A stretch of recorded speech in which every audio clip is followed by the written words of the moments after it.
There are places in the world that do not welcome strangers, not with hostility, not with locked doors or raised voices, but with a particular quality of silence that settles over a town the moment an unfamiliar face steps down from the stage. Greystone Flat was one of those places. It sat in a shallow bowl between two ridgelines, like something the mountains had tried to swallow and then thought better of. A scatter of timber buildings and dust-pale storefronts held together by habit and stubbornness, and not much else. The wind came through without asking permission. The sky above it was the color of old pewter, low and heavy, with the kind of clouds that never quite decided whether to rain. Nora Calloway stepped down from the coach, and the mud took her boot heel immediately, as if the ground itself was testing her resolve. She did not stumble. She had not come this far to stumble. She was 34 years old, and she carried herself the way a woman carries herself when she has stopped expecting the world to make room for her and has decided to take up space regardless. Her coat was dark wool, travel-worn but clean, and her hair was the color of strong tea, pinned back with the kind of efficiency that left no room for sentiment. She was not beautiful in the way that stopped men in doorways. She was something quieter than that. The kind of face that became more interesting the longer you looked at it, because there was always something behind the eyes that had not yet been said. She had a valise in one hand and a folded piece of paper in the other. The paper was soft at the creases from being opened and closed too many times. She did not open it again. She had memorized what it said. She tucked it into her coat pocket and looked up at the town. Greystone Flat looked back at her with polite indifference. The stage driver handed down her trunk without comment. A boy of perhaps 12 materialized from somewhere near the livery and offered to carry it for 2 cents. She gave him 3 and told him to take it to the boarding house, wherever that was. He pointed without speaking, which suited her fine. She had not come to make conversation.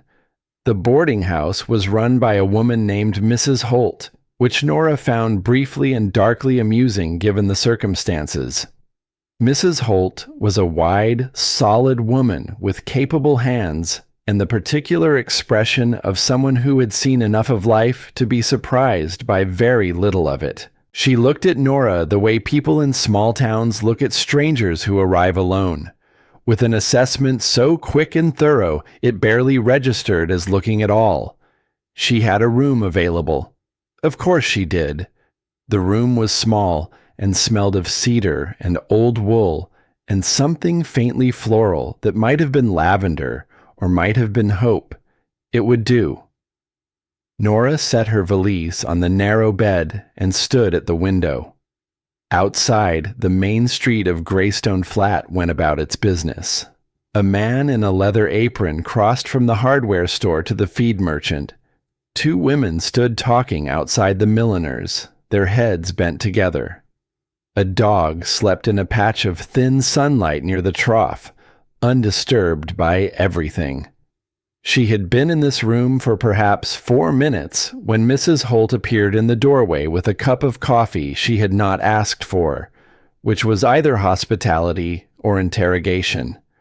Nora suspected it was both. She accepted the cup. Mrs. Holt leaned against the door frame with the ease of a woman in her own house.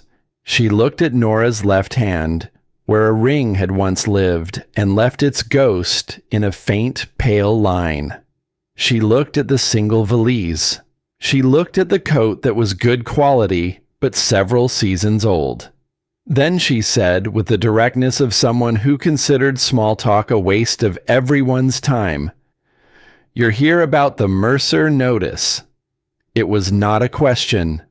Nora wrapped both hands around the coffee cup. It was too hot to drink, but the warmth was something. "I am." Mrs. Holt was quiet for a moment. Outside, the dog shifted in its patch of sunlight and went back to sleep. "You're not the first," she said finally. 3 others came through in the past year. 1 stayed 2 days. 1 stayed 1. The last one, she paused. She didn't make it past the front gate. Nora looked at her. What frightened her? Nothing frightened her, Mrs. Holt said. She just took one look at the man and decided she'd rather take her chances with whatever she'd left behind. She studied Nora with those quick, thorough eyes. You planning to stay longer than a day? Nora set the coffee cup down on the windowsill. That depends on what I find. Mrs. Holt nodded as though this was a reasonable answer, or at least an honest one. She pushed off the door frame and turned to go. Then she stopped, one hand resting on the wood. She did not turn around when she spoke.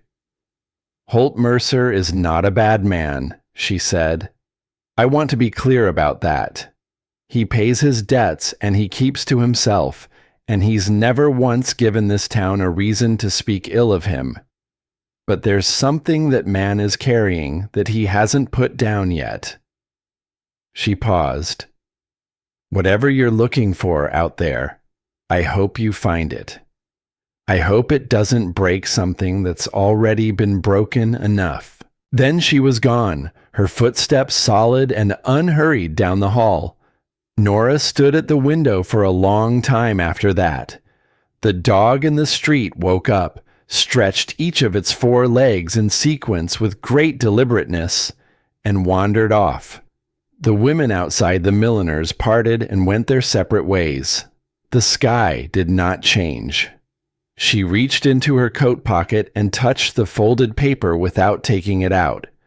She had found the notice tucked into an envelope addressed to her in a hand she did not recognize, postmarked from a town she had never heard of. She had read it 6 times before she understood what she was looking at. A man seeking a wife, a name she had never heard, a ranch in a place called Greystone Flat. And on the back of the notice, in ink so faint she had nearly missed it, 2 words written in a hand she would have known anywhere. Find him. She had spent 3 weeks deciding whether to come. In the end, it was not courage that put her on the stage. It was the particular exhaustion that settles into a person after 4 years of unanswered questions, and the slow understanding that the answers were not going to walk through her door on their own. The road to Broken Spur took 40 minutes by hired cart, a fact the boy at the livery delivered with the gravity of a man imparting important navigational information. The road itself was less a road than a suggestion, 2 pale tracks worn into the grassland by years of wheel and hoof, winding up out of the flatlands and into the rougher country where the ridgelines pressed closer and the sky felt lower, and the wind came from several directions at once. The ranch appeared without warning. One moment there was only grass and stone and the silver flash of a creek through the cottonwoods, and then the land folded down into a shallow valley, and there it was, a stone house with a timber addition, solid and deliberate, the kind of structure built to last rather than to impress. The outbuildings were well maintained. The fencing was recent cedar, tight and straight. A vegetable plot sat in the sheltered angle between the house and the barn, put to bed for the season but tended still with evident care. Someone lived here who paid attention to things. The cart driver stopped at the gate without being asked, which told Nora something about the reputation of the place. She climbed down, told him she would not need a return trip yet, and stood at the gate while he turned the cart around and rattled back toward town. The gate was iron. Simple, functional, nothing decorative about it. She pushed it open and walked up toward the house. She heard him before she saw him.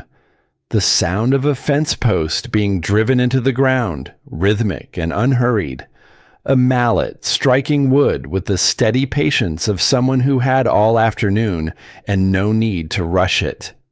She followed the sound around the side of the house to where a section of fencing was being replaced, the old cedar rotted at the base, the new posts standing raw and pale beside it.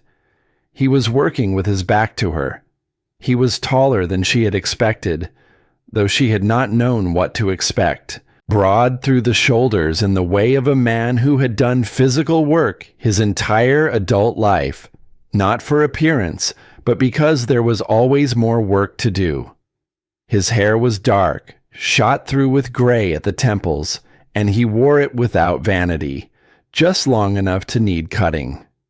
His coat was canvas, worn soft with use, and his hands on the mallet were large and capable and completely unhesitating. He drove the post 3 more times before he stopped. He had not heard her approach. She was certain of that. And yet he stopped with the precision of a man who had developed, through long habit or long experience, the ability to sense a change in his surroundings without being able to name what had changed. He straightened, set the mallet against the fence line, and then he turned.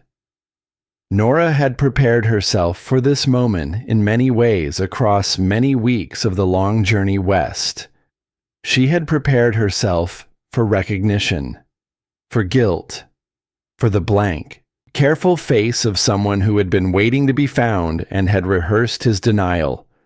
She had prepared herself for the possibility that she was wrong, that she had followed a ghost to the wrong man's doorstep, that the faint handwriting on the back of the notice had been wishful thinking and nothing more.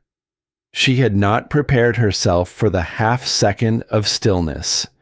It lasted no longer than a breath, a fraction of a pause, a suspension of motion so brief that anyone else might not have noticed it at all.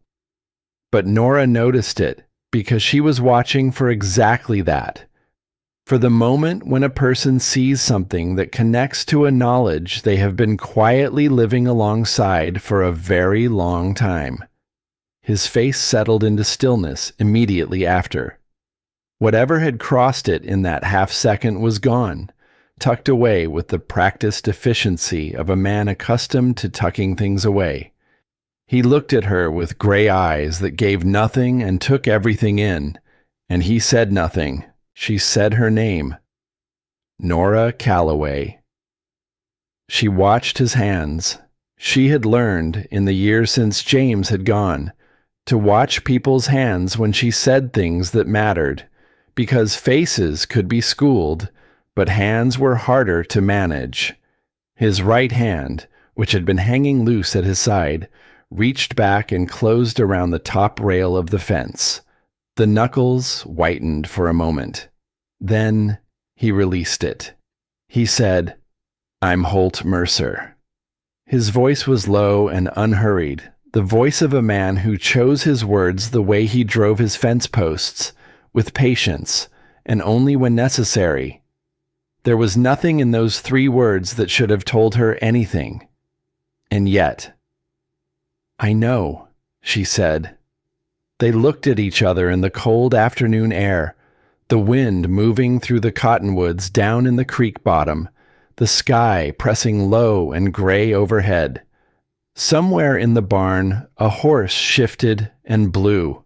The moment stretched the way moments do when too much is being left unsaid by too many people at once. Then Holt Mercer picked up his mallet, set it against the fence with the same deliberate patience with which he had set it down, and said, "You'll want to come inside." The kitchen was warm. He had a fire going in the iron stove, not a large one, just enough to take the edge off the afternoon cold, and the room smelled of coffee and wood smoke, and something faintly mineral that she would come to understand was the smell of the stone walls themselves, old granite that held the cold in summer and the warmth in winter, and never fully committed to either. The kitchen was clean. Not the sterile cleanliness of a place nobody used, but the functional order of someone who knew where everything was and returned it there after use. There were dishes stacked with precision. A row of tools hung on the wall by the door, each on its own hook. A work table with a single chair pulled up to it, the surface worn smooth in the center where elbows had rested over years. One chair. He went to the stove and poured coffee without asking, set a cup in front of her, and kept one for himself. He did not sit. He stood at the counter with his cup and looked at the window, which looked out over the yard and the outbuildings and the pale grass beyond, and he waited. Nora sat. She wrapped her hands around the cup. She let the silence be what it was for a moment, because she had waited 4 years for this conversation, and she was not going to rush it now. Then she reached into the inner pocket of her coat and set the notice on the table, unfolded, facing up. The advertisement for a wife, the name Holt Mercer, the location, the terms stated in plain and careful language. And below the text, because she had brought it with her as deliberately as she had brought anything, she set the second thing, a photograph, small and formal, the way photographs from that period always were, the subjects arranged with the stiff self-consciousness of people unaccustomed to being captured. 2 men standing in front of a canvas tent, the kind of temporary structure that belonged to a traveling medical unit or an expeditionary camp. One was James, her James, thinner than she remembered him and squinting slightly against whatever light the photographer had arranged, but unmistakably him. The other man was younger in the photograph, darker under the eyes, but the set of the shoulders was identical to the man standing 3 feet away from her now. She laid the photograph beside the notice. She watched him not look at it. "The notice was sent to me," she said, "inside an envelope with no return address. Someone wanted me to find it." She paused. On the back of the notice, in very faint ink, someone wrote 2 words. She did not say what the 2 words were. She did not need to. I recognized the handwriting. The fire settled in the stove. Something popped and fell. "I have been told," she continued, her voice even and without accusation, because she had decided long ago that accusation was a door that closed things rather than opened them, that my husband died in the field, that his death was peaceful, which I never believed, and quick, which I also never believed, and that his remains were unable to be recovered, which is the thing they tell you when they do not want to tell you the true version of events. She looked at her coffee cup. I have not had a true version of events in 4 years. Holt Mercer said nothing, but he had stopped looking at the window. He was looking at the table now, or at something near the table, the middle distance of a man processing something he had been waiting, in some part of himself, to process. "I did not come here angry," Nora said. "I want you to understand that. I came here because someone sent me that notice, and someone wrote those 2 words, and I believe that person knew something I was meant to know, and I believe," she said carefully, "that you can tell me what it is." The silence after that was different from the one before. The first silence had been the silence of 2 strangers taking the measure of each other. This one was the silence of something that had been held in place for a long time beginning, very slowly, to shift. Holt set his coffee cup down on the counter. He turned and looked at her directly for the first time since they had come inside, not the careful peripheral observation of a man managing his reactions, but a full and direct look, as though he had decided something. He pulled out the chair across from her and sat down. He looked at the photograph for a long moment. He did not touch it. Then he looked up at her. "I'll show you your room," he said. "You'll want to rest after the journey." He paused, and something shifted in the gray of his eyes, not softening exactly, but opening slightly, like a window cracked an inch. "In the morning, we'll talk." Nora looked at him. She understood that this was not an evasion. It was a man who had carried something heavy for a very long time, deciding how to set it down without breaking the floor. "In the morning," she said. He led her down a short hallway to a room at the back of the house. It was small and plain. A narrow bed, a washstand, a window that looked out over the creek and the cottonwoods, their branches bare now and reaching upward like open hands. There was a braided rug on the floor, faded but whole, a small lamp on the bedside table. On the table beside the lamp was a key. She looked at it. Then she looked at him. He said nothing. He simply indicated the door with a slight inclination of his head, and she saw that there was a lock on it. A new one, the brass of it still bright and unscratched, and that the key on the table was its pair. He had installed that lock before she arrived. He left without another word, and she heard his boots on the floorboards of the hallway, unhurried and even, and then the soft sound of a door pulled shut somewhere in the house, and then nothing but the wind outside the window and the distant murmur of the creek below. Nora sat on the edge of the bed and looked at the key. She thought about the 3 women who had come before her, the one who had left after 2 days, and the one after 1, and the one who had not made it past the gate.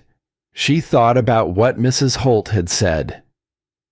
There is something that man is carrying that he hasn't put down yet. She thought about the half-second of stillness when Holt Mercer had turned and seen her face. Not the stillness of a man confronted with something unexpected. The stillness of a man confronted with something he had expected for a very long time. She reached into her coat, which she had not yet taken off, and withdrew the folded notice. She opened it for what she could not count as the 100th time and looked at it. At the clean, careful text of the advertisement. At her own name on the envelope it had arrived in. At the 2 faint words written on the back in a hand she had known for 11 years and would know for the rest of her life, however long that turned out to be. Find him. She folded it again and set it beside the key. Then she took off her coat, hung it on the hook behind the door, and lay down on the narrow bed without removing her boots. The ceiling above her was plain timber, the grain of it running in long parallel lines toward the window. She stared at it and listened to the wind and the creek and the sound of the house settling around her. This strange house in this strange valley at the far edge of the world she had known. She did not sleep for a long time, but she did not leave. Act 2. Testing. The morning came in gray and cold, the way mornings did in that high country, reluctant and unhurried, the light arriving not all at once but in slow increments, seeping over the eastern ridge like something that had to be coaxed rather than welcomed. Nora woke before it was fully light and lay still for a moment listening to the sounds of the house, the creak of floorboards, the sound of a door, the low, efficient sounds of someone who had been waking before dawn for so many years that silence had become a kind of discipline. She dressed and came out to find coffee already made and Holt already gone. The kitchen held the warmth of a recently stoked fire and a single cup set out on the table beside the coffee pot, which she understood was not an accident. She poured for herself and stood at the window and watched the yard come visible in the growing light. He was at the fence line again, Not driving posts this time, but checking wire, moving along the length of it with the methodical attention of a man who found something clarifying in physical work. She watched him for a while without meaning to. There was something in the way he moved through his own land, not with ownership exactly, but with a kind of quiet accountability, as though every fence post and water trough and patch of ground was something he had personally agreed to be responsible for. She understood that kind of relationship with work. She had relied on it herself in the long, empty years. She found bread in the box and made herself useful with the stove. And when Holt came in 20 minutes later, she had breakfast on the table, which was not a gesture of domesticity so much as an occupation of space. She needed something to do with her hands while they talked, and since the talking had not yet begun, the bread and the eggs would have to serve. He washed at the basin by the door and sat down across from her without comment. He ate with the focused economy of a man who treated food as function rather than pleasure, but he was not rude about it. He was simply efficient in the way that people are efficient when they have spent a long time eating alone. After a while he said, "You said you didn't come angry." "I didn't." "But you came with questions." "I came with nothing but questions," she said. 4 years of them. He looked at his coffee cup. He turned it slightly on the table, a quarter turn, then back. "James was my closest friend," he said. "We came up together in the same unit, served in the same expeditionary detail in the Western Territories. When it ended, we were 2 of maybe 6 men who walked out of the last engagement intact." He paused. Intact is a relative term. Nora said nothing. She had learned that silence, deployed correctly, was more effective than any question. "He talked about you," Holt said. "From the beginning. He carried a photograph, not the one you have, a different one. And he kept it in his breast pocket, and he never took it out where anyone could see it. But I knew it was there." He looked up at her briefly. "He said you were the cleverest person he had ever met. He said it like a man who found that fact both wonderful and slightly humbling." Something moved through Nora's chest that she did not have a name for. She kept her face still. "What happened to him?" Holt set the coffee cup down. He looked at the window.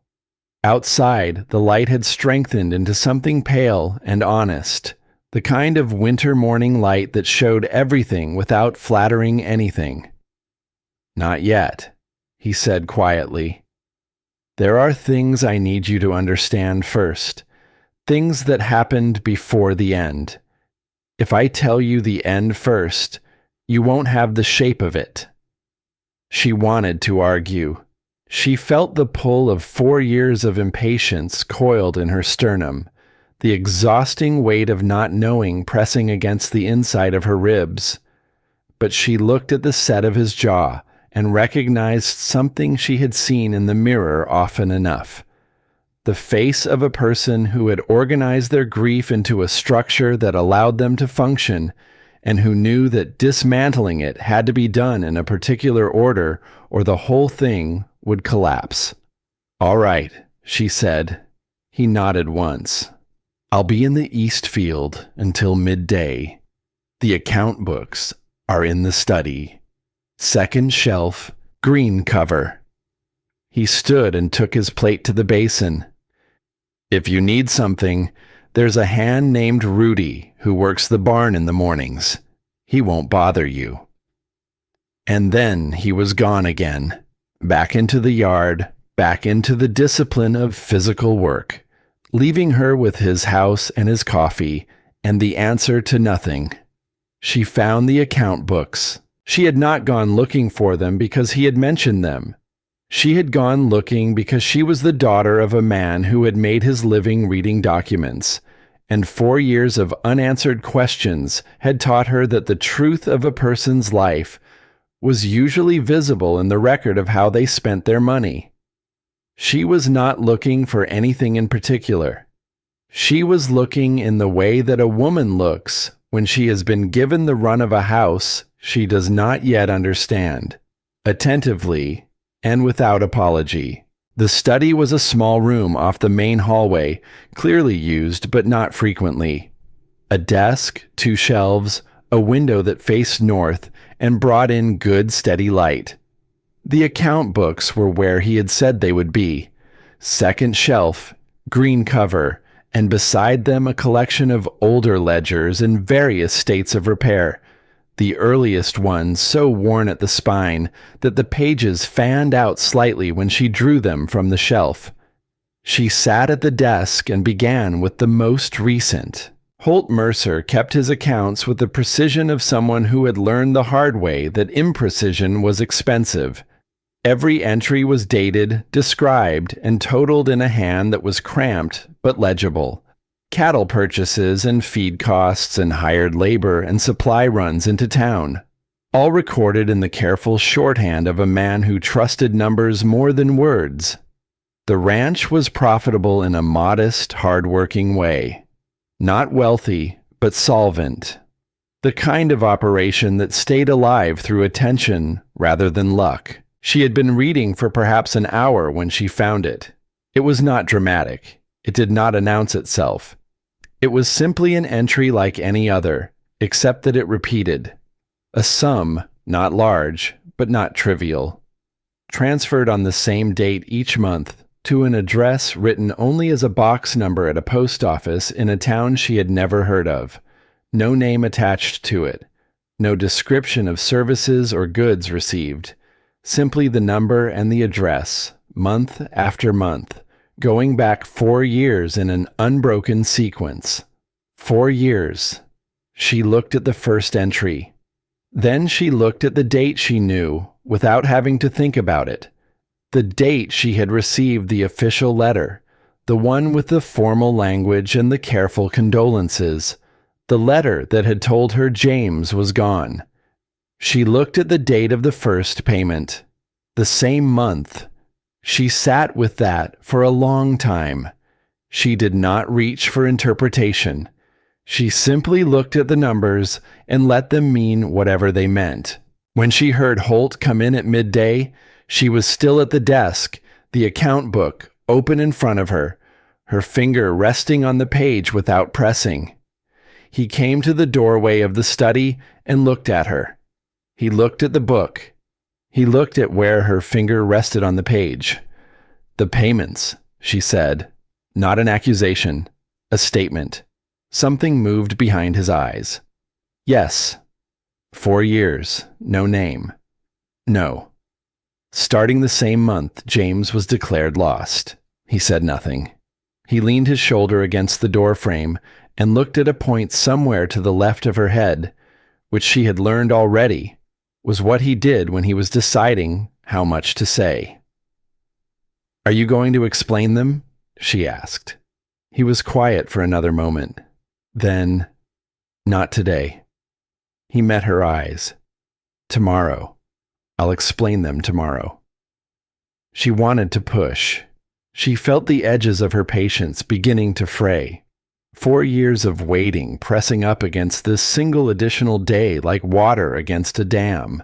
But she looked at him, and she thought about what Mrs. Holt had said, and she thought about the lock on her bedroom door, the bright, unscratched brass of it, installed before she arrived by a man who owed her nothing and had done it anyway.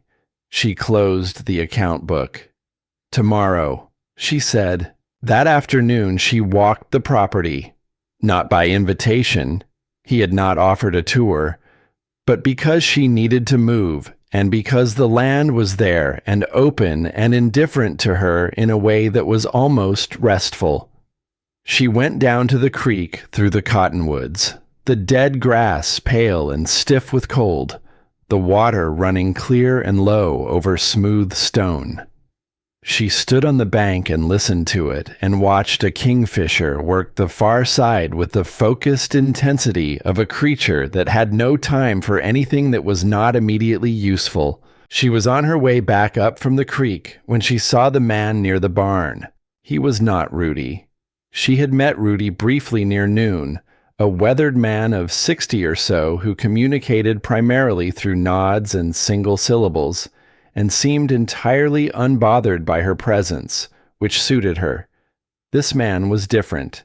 He had arrived in a black buggy, the kind of vehicle that looked incongruous against the rough country of Broken Spur, too polished, too deliberate. He was speaking to Holt near the barn door, and even from a distance Nora could see the difference between them, Holt in his canvas work coat, still and watchful. The other man in a charcoal suit that had cost considerably more than anything practical, gesturing with a kind of careful expansiveness, as though each movement had been considered before being deployed. She walked up toward the house at a pace that brought her within hearing range without appearing to hurry.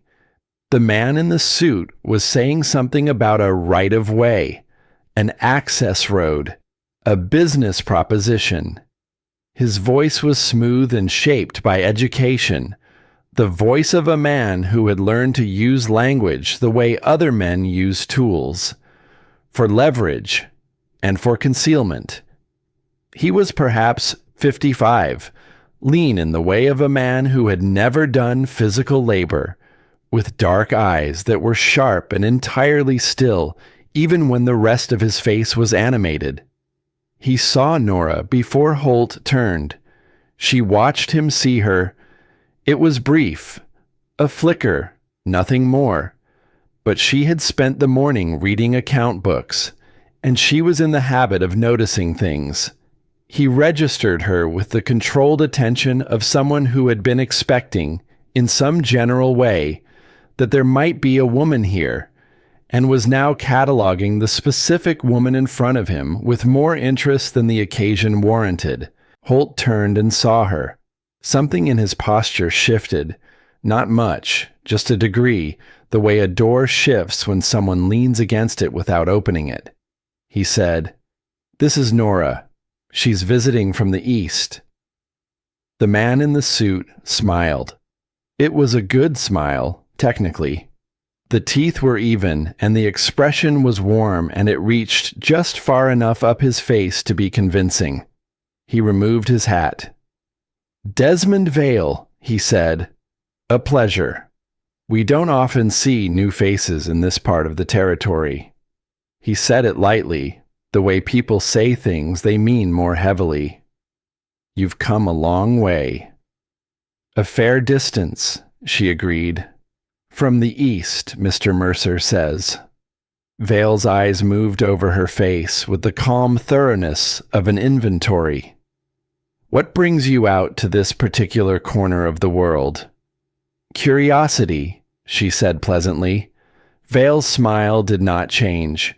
It was one of those smiles that had been built to not change. "Well," he said, "Greystone Flat rewards the curious. Eventually." He put his hat back on and turned back to Holt with the smooth pivoting motion of a man who chose when conversations ended and when they continued. "Think about the offer, Mercer. The access road benefits both of us. I'll be in town through the week."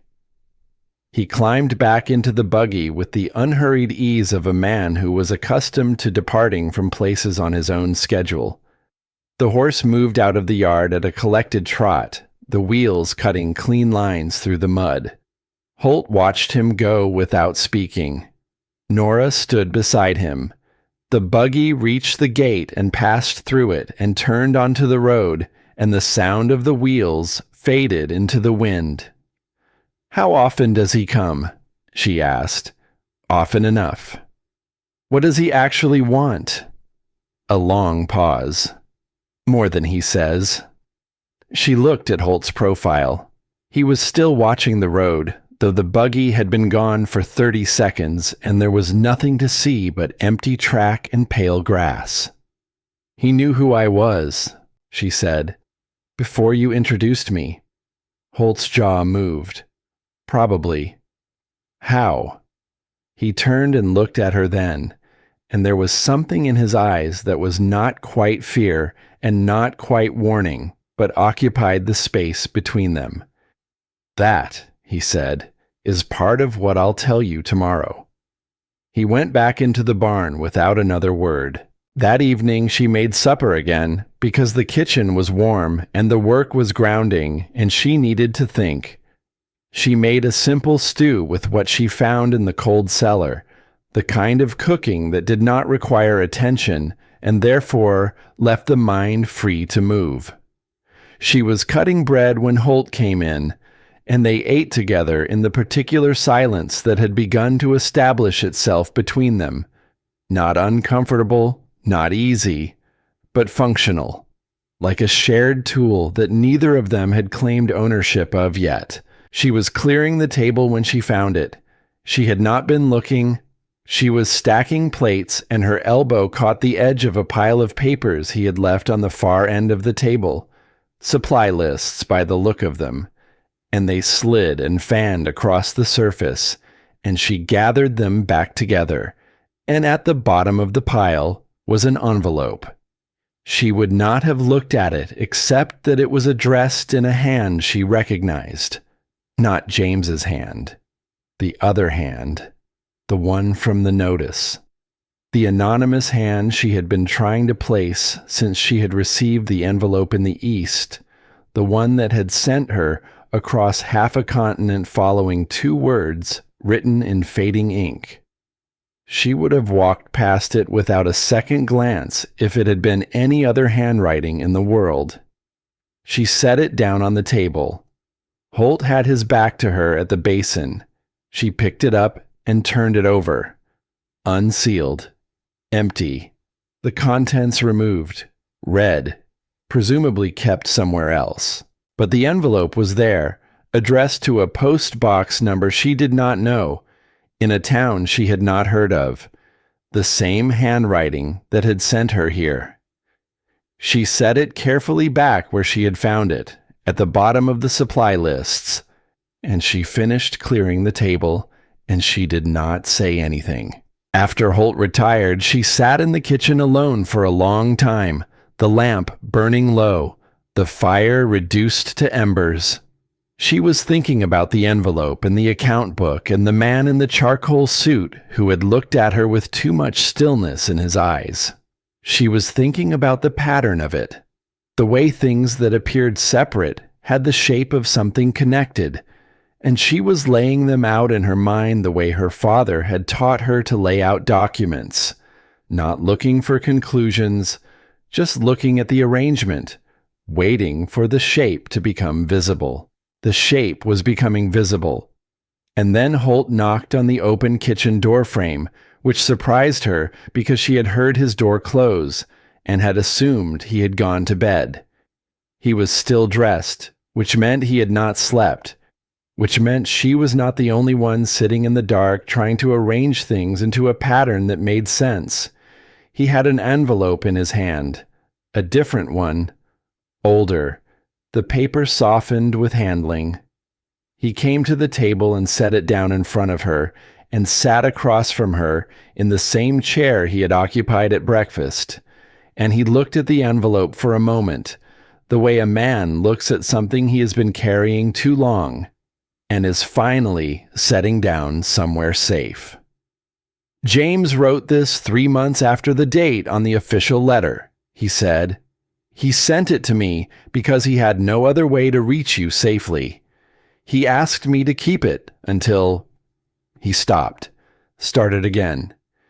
He had reasons for asking me not to go to you directly. I'll explain the reasons, but I need you to understand that I did not keep this from you out of cruelty. Nora looked at the envelope. She looked at Holt's face, which was doing the thing it did when he had decided to be honest and was finding it difficult, not because he was dishonest by nature, but because honesty, for a man like this, was not a casual act. It was something that cost. James was alive, she said, flat, factual, not a question. For 3 months after the official declaration. Yes, she had known it. She had known it in the way she had known that the comfortable condolences in the official letter were the language of people managing information rather than sharing it. She had known it the way a person knows things they cannot prove and cannot afford to say aloud because saying them aloud makes the not knowing into something with edges and weight. But knowing and hearing were different things, and the hearing of it in that low-lit kitchen at the far edge of the world she had known moved through her like a stone dropped into still water. She kept her hands flat on the table. "Tell me," she said. "Tell me everything." Holt looked at her across the table, and for the first time since she had arrived, the careful management of his expression gave way entirely, not to grief, or not only to that, to something more complicated. The look of a man who has been the sole keeper of a truth for so long that sharing it feels like setting down a weight he had almost forgotten he was carrying.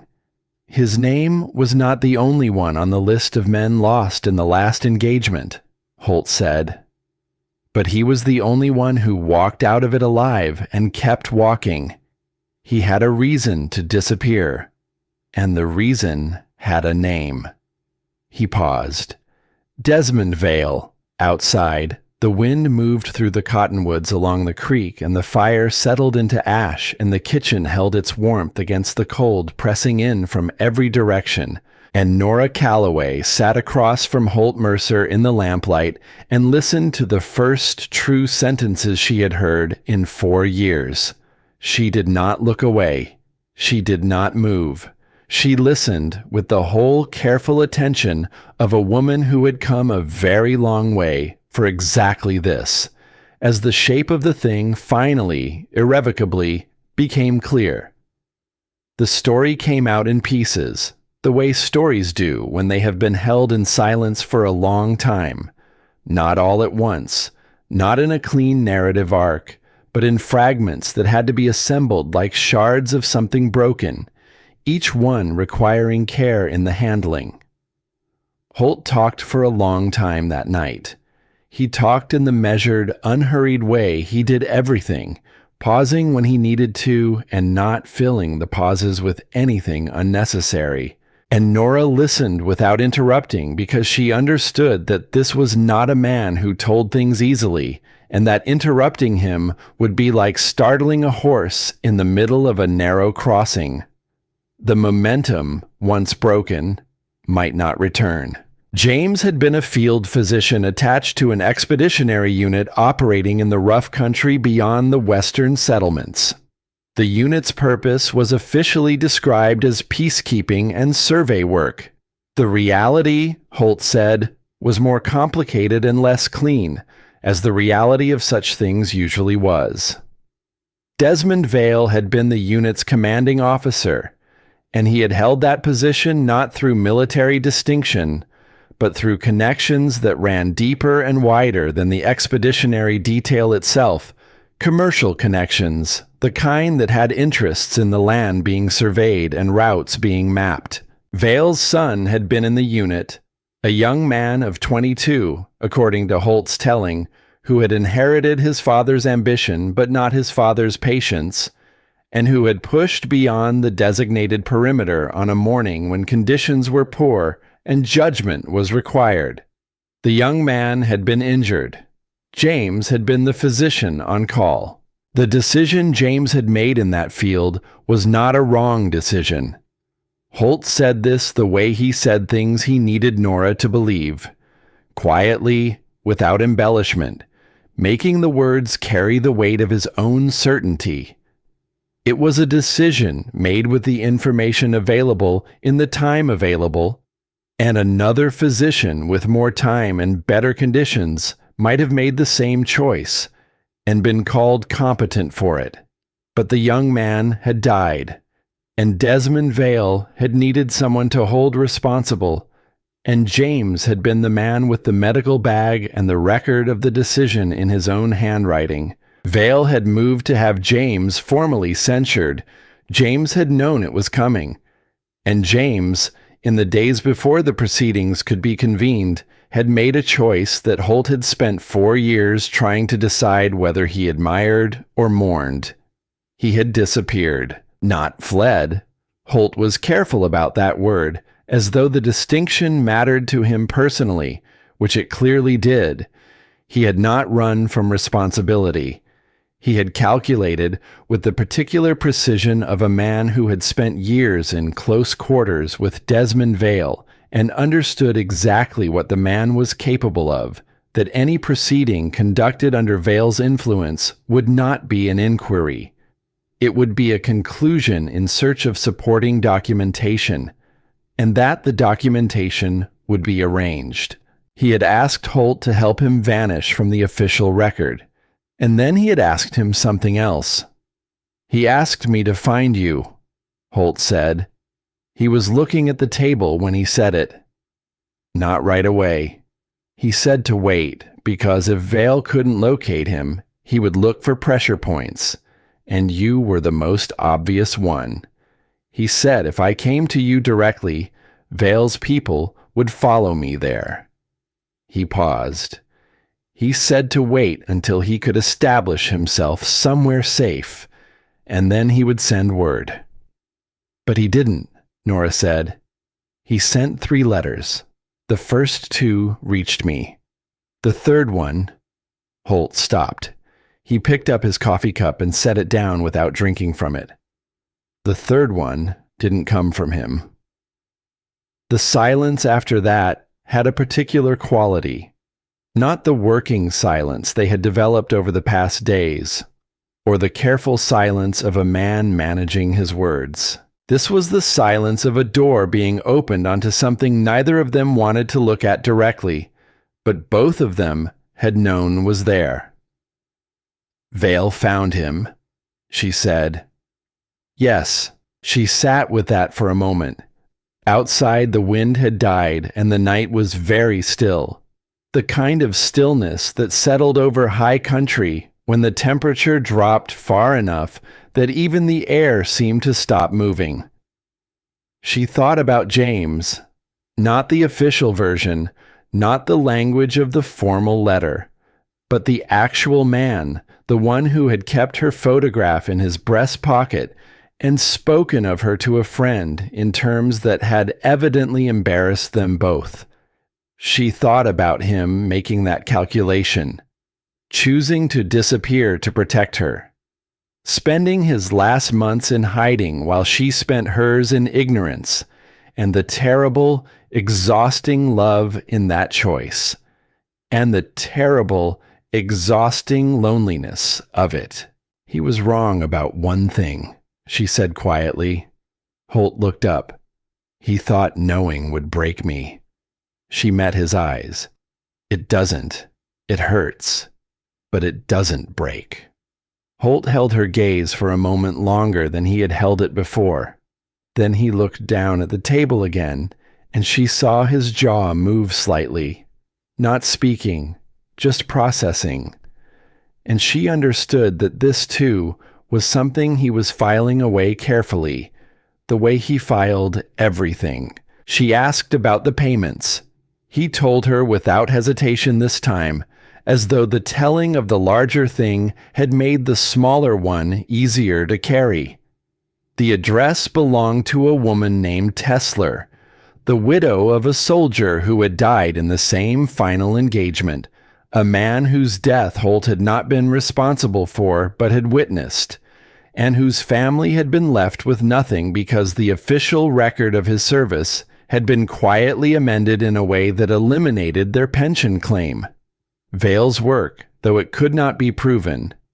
Holt had been sending money every month for 4 years, not because anyone had asked him to, but because he had been standing close enough to watch it happen, and had not been able to stop it.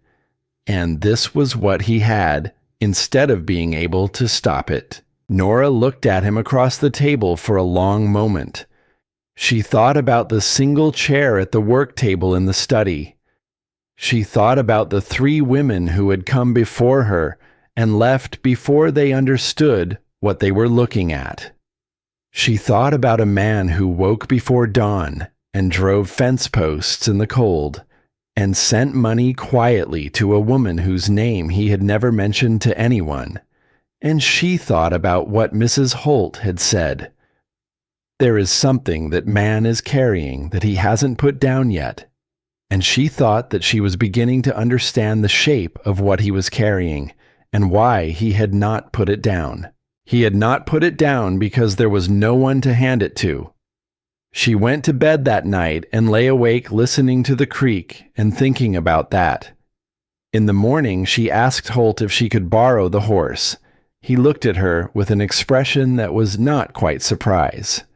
She was coming to understand that very little surprised him, because he habitually thought several steps ahead of any given situation. And he said, "Where?" She told him about Father Doyle, about the name she had heard from Mrs. Holt in passing, the priest at the small settlement 2 hours south who had been in the territory longer than almost anyone and who was said to know things that the official record had chosen not to preserve.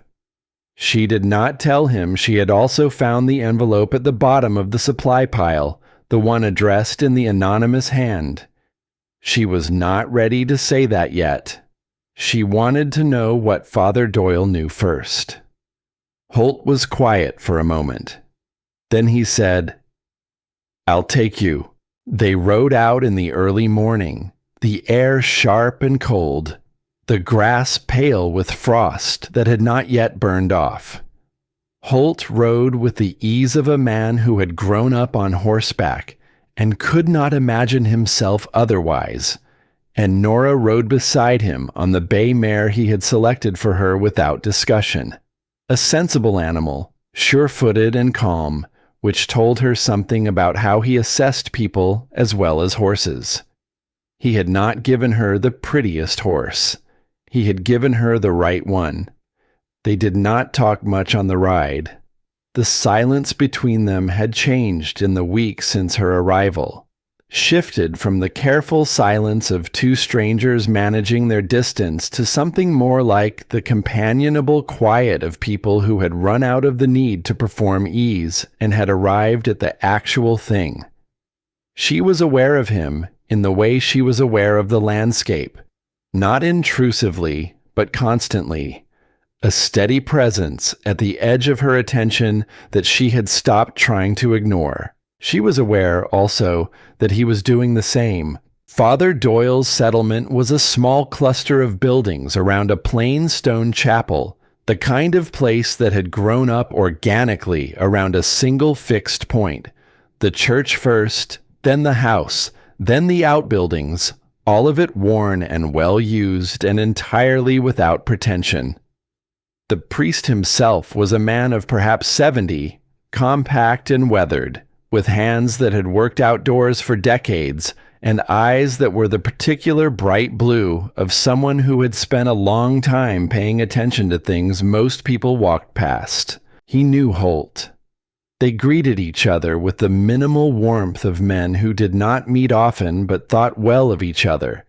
And then Doyle turned to Nora with those attentive eyes and looked at her the way he might look at a document he had been waiting for, as though she were information he had been expecting and was relieved to finally receive. He brought them inside.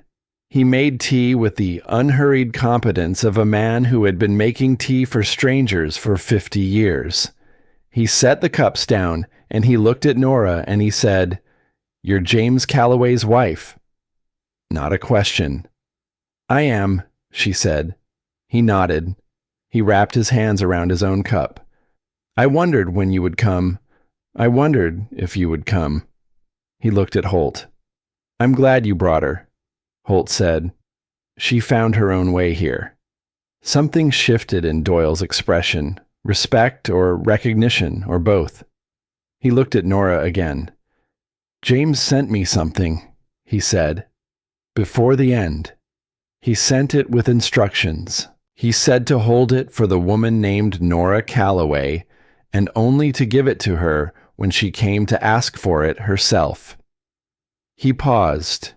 He said if she never came to ask, it meant she had found a way to be at peace, and it was better that way. He said she would know whether she needed to know. He got up and went to the back of the house and came back with an envelope. It was sealed. Her name was written on the front of it in James's handwriting. Not the faint, anonymous script from the notice, but his actual hand, the one she had known for 11 years, the one she would have known anywhere. She took it. She held it for a moment without opening it. "Take your time," Doyle said, and he and Holt went outside together with the practiced tact of men who understood that some things needed to be read alone. She sat in the warm, plain room and opened the envelope. The letter was long. James had always been a thorough writer. It was part of what had made him good at medicine, the habit of complete documentation, the belief that what was left unrecorded would eventually be lost. He wrote the way he had always written, clearly, without sentimentality, and with a precision that did not preclude warmth. He explained what had happened, all of it, in the orderly sequence of a man who wanted her to have the shape of it rather than just the conclusion. The decision he had made in the field, the calculation about Vale's intentions, the choice to disappear. He wrote about the months in hiding, which had been lonely in a way he described with restraint that somehow made it worse than elaboration would have. He wrote about Holt, the most decent man I have known in circumstances that were not designed to produce decency, and what he had asked of him and why. And then, near the end, he wrote something that made her sit very still for a long moment. "I know what I am asking Holt to carry. I know it is too much. I am asking him to carry my absence and my wife and my unfinished business, and I am asking him to do it indefinitely and alone. And I have no right to ask any of it, but I have no one else. And I know him well enough to know he will do it anyway, which is why I have asked him and not someone else. I need you to understand something, Nora. Holt is not responsible for what happened to me. He tried to prevent it, and he failed, and he will spend the rest of his life believing that the failure was his fault, which is the particular curse of decent men in indecent situations. Do not let him believe that. If you have the chance, and I hope you do not let him believe that." She read that paragraph 3 times. Then she folded the letter and put it back in the envelope and sat quietly for a moment with her hands in her lap, looking at the plain wall of Doyle's front room. There was a small painting of a mountain range on the wall, amateur but sincere, the kind of thing someone had made because they loved what they were looking at. She looked at it, and she thought about James, and she thought about the 4 years, and she thought about the man standing outside in the cold, doing her the courtesy of not watching her read.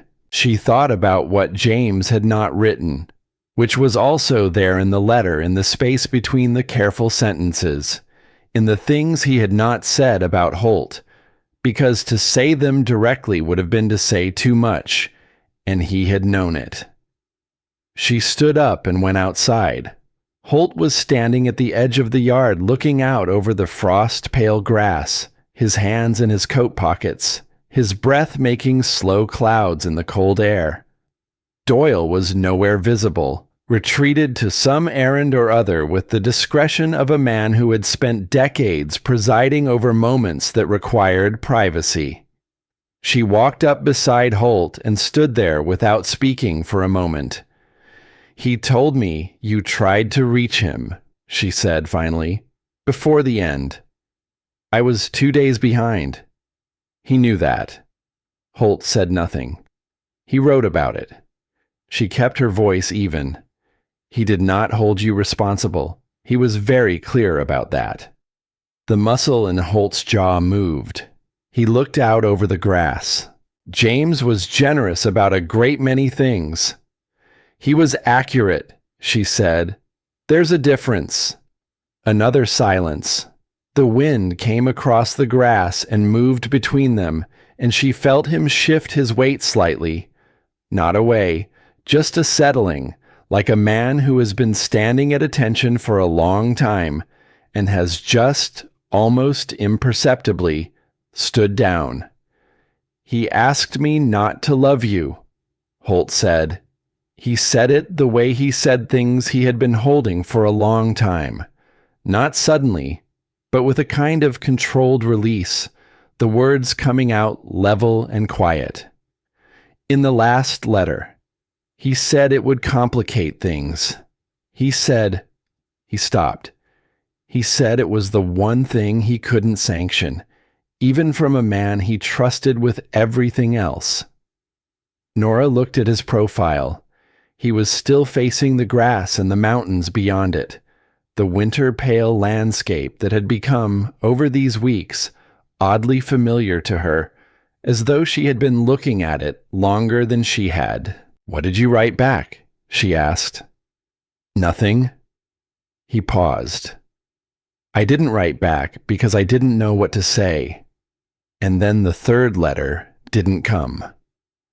He turned to look at her then, directly, with the same fullness he had brought to that one moment in the kitchen when he had decided to be honest.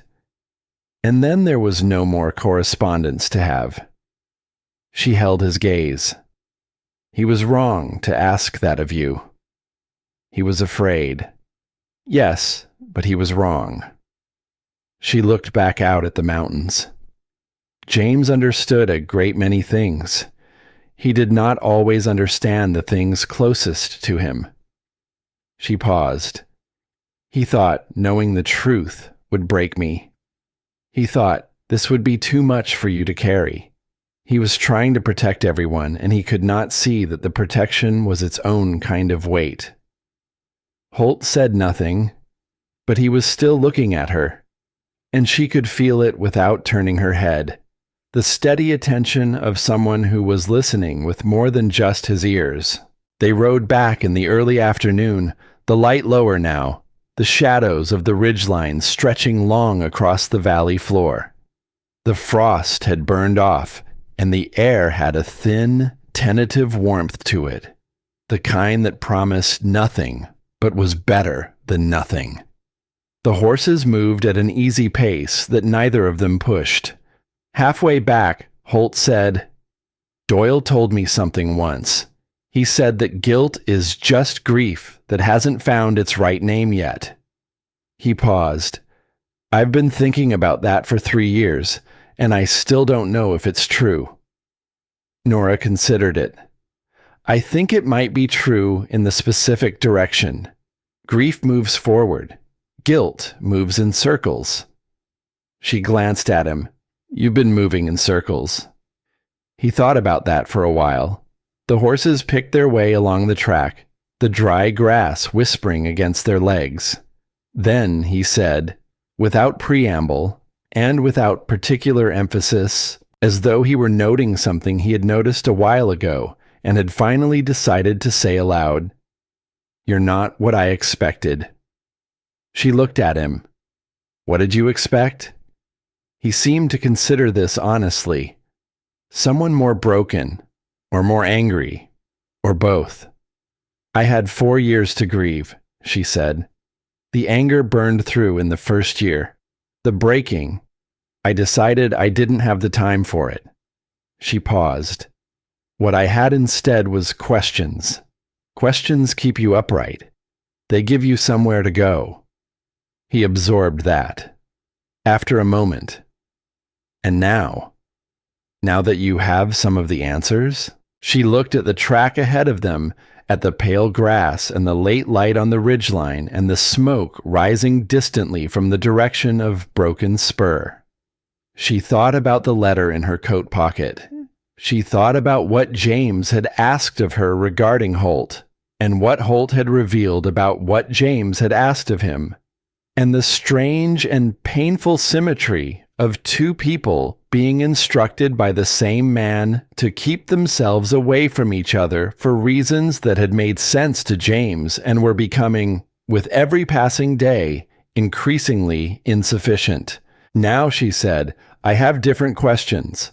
That evening she made supper again, and Holt set the table without being asked, which was new, and they ate in the kitchen with the lamp burning between them and the fire in the stove, and the night pressing quietly against the windows. After supper, she brought out the account book and set it on the table, and they went through it together, not because there was urgency in it, but because she had begun to see patterns in the outgoing funds that suggested Vale's pressure on the ranch was more organized than opportunistic, and two sets of eyes on a ledger were better than one. Holt watched her work with the same focused attention she was beginning to recognize as his version of openness, the way he expressed interest and proximity by paying close attention, since words came to him slowly and touch was not yet available. She could feel him watching the way she moved through the numbers, the speed of it, the way she cross-referenced without having to pause and think. "Your father," he said eventually. "The notary." He believed that the truth of any arrangement was in its documentation, she said, without looking up. He spent 30 years reading contracts that were designed to obscure rather than clarify, and he taught me to find the places where the language became careful. What does careful language look like? She glanced up. It looks like what it's not saying. He thought about that. And in the account book. The payments to Tesler are honest. She ran her finger along the row. Everything on this side of the ledger is honest. This... She moved her finger to a different column, the one she had been working toward. Is not honest. These supply costs. This feed merchant. She looked up at him. Have you been buying this much feed? He leaned forward to look. His shoulder was close to hers over the book, the warmth of him registering at the edge of her awareness in a way she did not push away. He studied the column. She watched his face. No, he said slowly, not close to this much. Someone is recording purchases that weren't made, she said, and the money is going somewhere. She sat back. Vale doesn't just want you gone, Holt. He's been building a case that you're financially insolvent. If the ranch appears to be failing under mismanagement, there are grounds to bring a claim through the Territorial Council. He doesn't need a court. He just needs paperwork. Holt was very still. He's been doing it for at least 2 years, she said. Probably longer. Someone with access to this book has been making entries that don't correspond to actual transactions. The silence that followed was the silence of a man whose understanding of his situation had just shifted significantly and who was taking a moment to let the new shape of it settle into place. Then he said quietly and without inflection, "Rudy." She said nothing. He's the only one besides me who's had access to that shelf. He did not say it with anger. He said it the way he said things that hurt, flatly, as though containing the feeling was the only way to be accurate about it. He's been here 12 years. I know, she said. He looked at the ledger for a long moment. Then he closed it with a careful, deliberate motion, and set both hands flat on the cover and looked at nothing. She did not tell him it would be all right.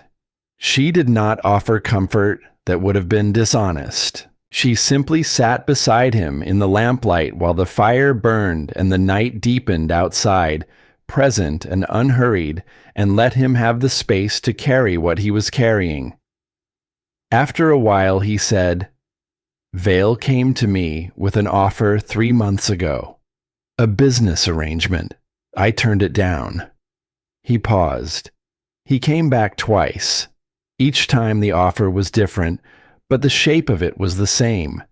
He wanted access to the eastern pasture, the water rights. He looked up at her.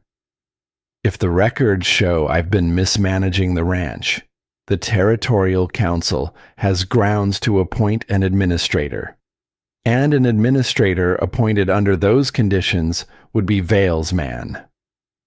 "He doesn't need to take the land," Nora said. "He just needs to take the management of it." Same result. "Yes." Another silence. The lamp flickered in a draft from somewhere and steadied again. Outside, the cottonwoods were audible now, the wind having returned, their bare branches making the low collective sound of something breathing. Then they heard hoofbeats on the road. 2 horses moving fast, slowing as they reached the gate.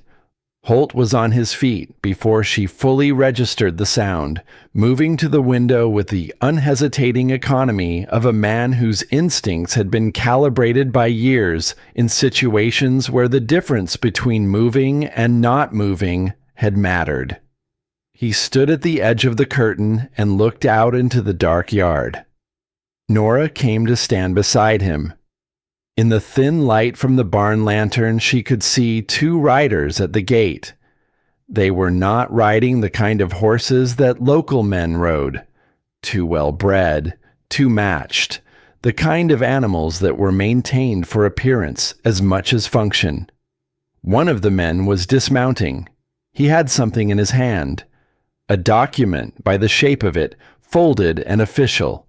Holt's voice was very quiet. "Go to the back of the house." "No," she said. He turned to look at her. She looked back. "I've read the ledger," she said, "and I've read James's letter, and I know what Vale is building, and I know what those men are here to deliver." She held his gaze. "You need a witness who can read what they hand you and tell you what it actually says. That is the only thing you need right now." He looked at her for a long moment in the lamplight, and she could see him working through it. The instinct to protect against the intelligence of what she was saying, and the slow recognition that she was right, and the thing underneath all of that which neither of them had named yet, but which was present in the room with them as surely as the lamp and the fire. He turned back to the window. "All right," he said quietly. "Stay close." The men at the gate were Vale's, which Nora understood before either of them spoke. It was in the way they carried themselves. Not the loose, practical ease of men who worked land for a living, but the contained, deliberate posture of men who worked for someone else and had been given instructions about how to present themselves. They were not armed visibly, which was its own kind of statement. Vale did not send guns. He sent paper and the men who carried it. Holt went out to meet them. Nora went with him, 3 steps behind and to his left, close enough to read over his shoulder if it came to that. The cold hit immediately, the night air sharp with frost, the yard lit only by the barn lantern and the thin wash of light from the kitchen window behind them. The man who had dismounted held out a folded document without preamble. He was perhaps 40, with a face that had learned to express nothing, and he looked at Holt with the careful neutrality of someone who had been told to deliver a thing and had no personal investment in its contents. Holt took it. He held it. He did not open it. He handed it to Nora. She unfolded it in the lamplight, angling the paper toward the glow from the kitchen window. It was a formal summons from the Territorial Council, the regional body that administered land and commerce disputes in the area. It cited a complaint filed by a named party, and the named party was Desmond Vale, and the complaint alleged financial mismanagement of broken spur sufficient to constitute a risk to the surrounding land agreements and water rights held in common with neighboring properties. It required Holt Mercer to appear before the council within 72 hours to respond to the complaint. It noted that failure to appear would be treated as admission of the allegations. At the bottom, in the careful language of official documents, it stated that pending the council's review, a temporary administrative hold had been placed on all financial transactions associated with the property. She read it twice. Then she refolded it along its original creases and held it at her side. "Mr. Mercer is aware of the complaint," she said to the man with the neutral face. "He will appear before the council. You can tell Mr. Vale that the documentation supporting his response is already being compiled." The man looked at her with a brief, calibrated assessment. Then he nodded once, mounted his horse, and the two of them rode back down the track toward the road without another word. Holt watched them go. He did not move until the sound of hoofbeats had faded entirely into the dark. Then he said, 72 hours. Yes, he's been planning this for at least 2 years, based on the ledger entries. She looked down at the document in her hand. The account irregularities are his foundation. He'll present them as evidence of mismanagement. And without someone who can read the pattern and explain what was actually done to those records, it will look exactly like what he's arranged it to look like. Holt turned and walked back into the house. She followed. He went to the study and stood in the middle of it with his hands at his sides, looking at the shelves, at the ledgers, at the accumulated paper record of 12 years of work. She watched him look at it all, and she understood what he was seeing. Not the proof of his competence and his care, but the raw material of someone else's argument against him. "What do we need?" he said. "We need the original supply receipts," she said. "Every transaction that was recorded in the account book should have a corresponding receipt. If the entries were falsified, the receipts won't match. That's the first thing." She moved to the shelves and began looking. "We need anything that establishes the pattern of Vale's interest in this property. Letters, offers, any communication from him or his representatives. And we need someone who can speak to the council with authority about what they're seeing in these records."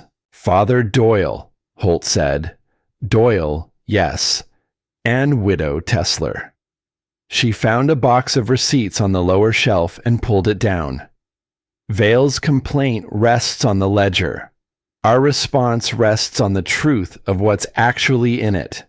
If we can show the council that the irregularities were introduced from outside, and show them why, show them who benefits from this property being placed under administration, then the complaint falls apart." He looked at her. "Can you do that? In 72 hours? "I can try." She set the receipt box on the desk and opened it. "But I need you to do something for me first." He waited. "Rudy," she said, "I need you to talk to him tonight, not to confront him, not yet. I need to understand how much he knows and how much he was willing." She looked up from the box. "There's a difference between a man who sold you out for money and a man who was frightened into it. The difference matters for what we do next."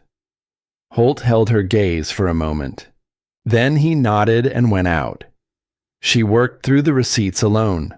The lamp pulled close, the house quiet around her. The work was the kind she did well. Meticulous, unhurried, the pattern recognition her father had spent years cultivating in her now operating with the particular sharpness that comes when something important depends on accuracy. She cross-referenced each receipt against the account book entries, making her own notations in a clean hand on separate paper, building the record of discrepancy entry by entry. She had been working for perhaps an hour when she heard Holt come back in. He came to the study doorway and stood there, and she did not need to look at his face to know from the quality of his silence what Rudy had told him. "How long?" she asked. 14 months. His voice was level, not angry. She had come to understand that anger, for Holt, was not a first response, but a last one. Something that arrived only after everything else had been exhausted. Vale approached him after his wife got sick, offered to cover the medical costs if Rudy would make adjustments to the records periodically. Nothing dramatic. A figure here, a transaction there. She set down her pen. He agreed. He was desperate. Holt moved into the room and sat in the chair against the wall, the one that faced the desk. He leaned forward with his elbows on his knees and looked at the floor. His wife recovered. He's been paying the debt ever since. Nora was quiet for a moment. She thought about the mathematics of it. A sick wife, a man who had nothing to offer but access to his employer's records, a predator who understood exactly how to construct an obligation. Vale didn't just buy his cooperation, she said. He bought his silence. As long as Rudy is implicated in the falsification, he can't come forward without incriminating himself. I know. Which means Vale assumed Rudy would stay quiet indefinitely. She picked up her pen again. He didn't account for Rudy deciding to tell you. Holt looked up. He cried, he said, without particular emphasis, as though he were reporting a weather observation. 12 years, and he sat in the barn, and he cried. He paused. I told him to go home to his wife tonight, that we'd talk tomorrow about what happens next. She looked at him. That was the right thing to do. I don't know what the right thing is anymore. He said it without self-pity, just with the flat exhaustion of someone who had been navigating by principles in conditions that kept rearranging the terrain. I thought I knew. I thought if I kept the land and kept the fences and sent the money to Tesla every month and waited long enough, something would eventually resolve. And instead, I arrived, she said. Something that was almost a wry expression crossed his face. And instead, you arrived. She returned to the receipts. He stayed in the chair and watched her work. And after a while, the quality of his presence shifted from the taut, contained state of a man managing difficulty to something quieter and more voluntary. The presence of someone who had chosen to be in a room with a particular person and found some relief in that choice. She did not remark on it. She simply worked and let him sit, and found that the company made the work go faster in some way she could not entirely account for. It was past midnight when she found what she needed. Here, she said. He was at her shoulder immediately, and she felt him lean close to see what she was pointing at. A receipt from the feed merchant in town, dated and signed, for a quantity of grain that was a fraction of what the account book recorded for the same date. The difference was not subtle. The discrepancy was large enough to be visible to any reader who was looking at both documents simultaneously, falsified with the confidence of someone who had not expected both records to be examined together. How many like this? He asked. She ran her finger down her notations. 11 that I can confirm with the receipts I have here. There may be more. Some receipts are missing, which is itself useful information. She looked up at him. He was very close, his shoulder nearly touching hers, his eyes on the documents. This is enough, Holt. This is enough to bring to the council and show them what was done and who did it. He straightened. He was quiet for a moment, looking at the spread of documents on the desk. Then he said, "We'll ride to Doyle in the morning." "Yes." He moved toward the door, then stopped. He stood with his back to her, one hand on the doorframe. "Nora."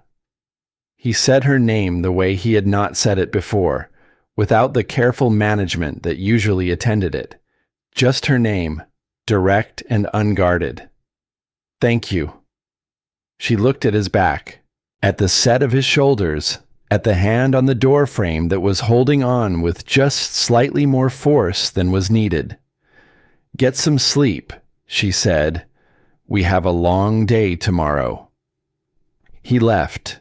She sat for a moment in the empty study, listening to the house settle around her, and then she banked the lamp and went to her room. She did not sleep.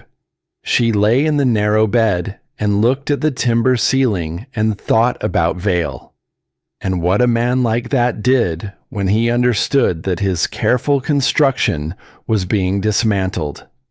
She thought about the summons and the 72 hours and the fact that Vale had made his move now, with her present, which meant either he had not known she was here when he filed the complaint, or he had known and had decided her presence didn't matter.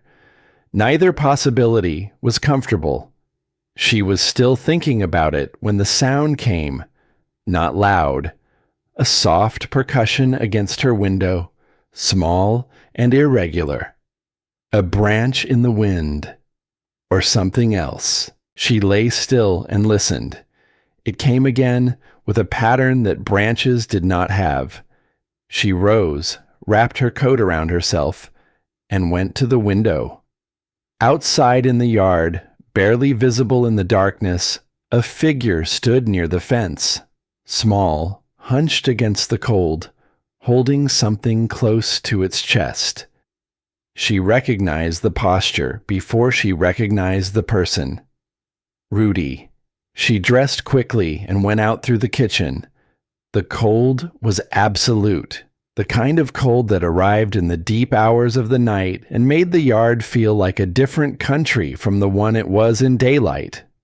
Rudy was standing where she had seen him from the window, and as she got closer she could see that he was holding an envelope and that his hands were shaking, not from cold alone. "Mrs. Calloway," he said. His voice was the voice of a man who had spent the past several hours in a private reckoning and had arrived somewhere that frightened him. "I'm sorry to wake you." "You didn't wake me," she said. "What is it?" He held out the envelope. "I should have given this to the boss a long time ago. I kept it because I thought—" He stopped, swallowed. "Vale gave it to me 14 months ago. He said it was insurance. He said if Mercer ever tried to make trouble, I should remind him of it. He said it would end everything." He pressed the envelope toward her. "I never used it. I couldn't. But I was too scared to destroy it." She took it. The envelope was not sealed. Inside was a document, a contract, formally written, and at the bottom of it was a signature that she recognized immediately. It was a contract in which Holt Mercer, as a party of the first part, acknowledged a debt to Desmond Vale for a sum advanced during a period of hardship, and agreed that in the event of default on said debt, ownership of Broken Spur would transfer to Vale in full settlement. It was dated 8 months before Holt had hired Rudy, and the signature at the bottom was unquestionably Holt's, the cramped, careful signature of a man who did not write easily. She read it twice. "He doesn't remember signing this," she said. It was not a question. "He was in bad shape when he came back," Rudy said quietly. "The first year after the campaign. He drank some. Not terrible, but some. Vale was around a lot that first year, helpful or seeming like it. I wasn't here yet, but I've heard things from people in town who were. He paused. A man who's not himself can sign things he doesn't remember, especially if the man asking is someone he trusts at the time. She looked at the contract. She looked at the date. She looked at the signature. Then she looked at the handwriting of the body of the document, the careful, polished hand of someone educated and precise. And she thought about what her father had spent 30 years doing, and she thought about what she had spent the past 4 years learning to see. She brought the document close to the lamp she had carried out with her. The signature was Holt's. She had seen enough of his writing to be certain of that. The same cramped deliberateness, the same particular formation of the capital letters. But the ink of the signature was fractionally different from the ink of the body of the document. Not dramatically. Not in a way that would register to anyone who was not looking for it. But she was looking for it, and she saw it. The contract had been signed first. The text had been written around the signature afterward. Holt had signed something. A blank page, perhaps, or a different document entirely. And the contract had been constructed to incorporate that signature. The debt it described had never existed. The acknowledgement Holt had made had been for something else entirely, something innocuous, and Vale had built a fraudulent claim around it. She stood in the cold yard with the lamp and the document and Rudy's frightened face, and she felt the shape of what Vale had done settle into full clarity. He had not built one trap. He had built 3. The falsified account records to suggest mismanagement, the summons from the Territorial Council to create institutional pressure, and this document, held in reserve, to be deployed if the first 2 failed, each one designed to be sufficient on its own. Together, they were meant to be airtight.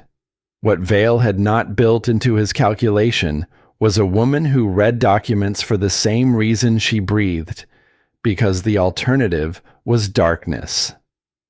She sent Rudy home. She went inside and woke Holt. He came to the kitchen in the gray pre-dawn, his hair disheveled and his face carrying the particular sharpness of someone who had not been deeply asleep, and he looked at the document she set on the table in front of him with the expression of a man who expected bad news and had learned to receive it without flinching. She explained what she had found. She explained the ink. She explained what it meant. She watched his face as she spoke, the still, careful attention of a man processing something that touched the core of what he had believed about a period of his own life that he did not like to examine.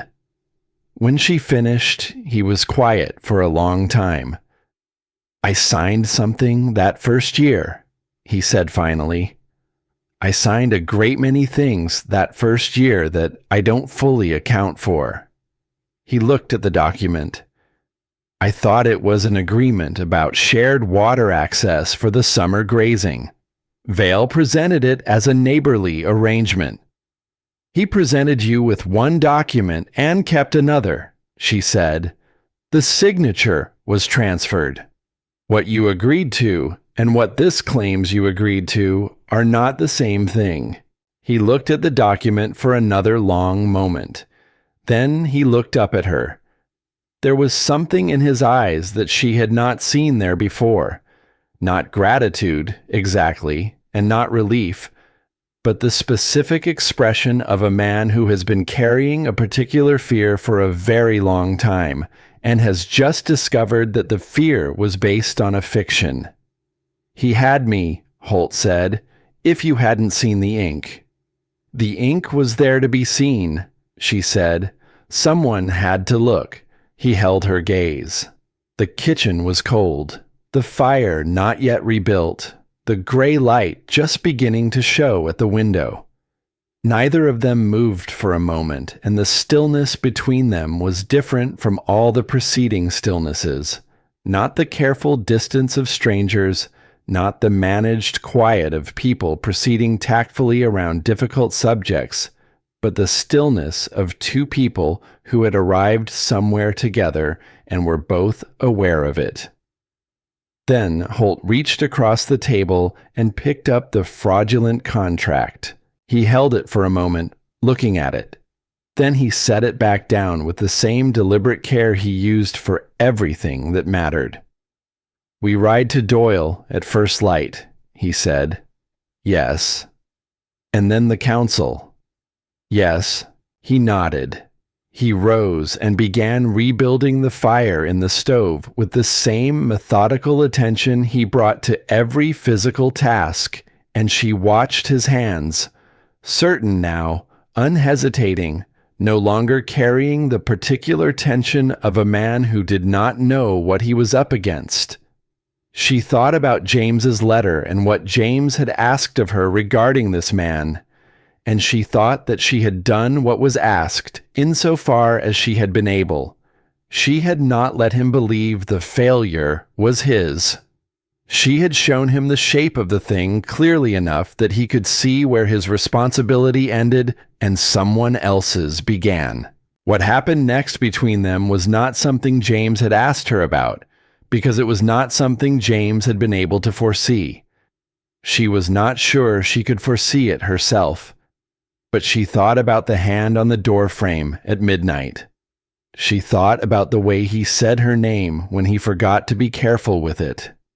She thought about the fact that she had lain awake for hours in a house she had arrived at with nothing but grief and questions, and had found herself, in some way she had not planned and could not entirely explain, reluctant to imagine leaving it. The fire caught. The kitchen began to warm. Outside, the first pale line of dawn was appearing over the eastern ridge. "Holt," she said. He turned from the stove.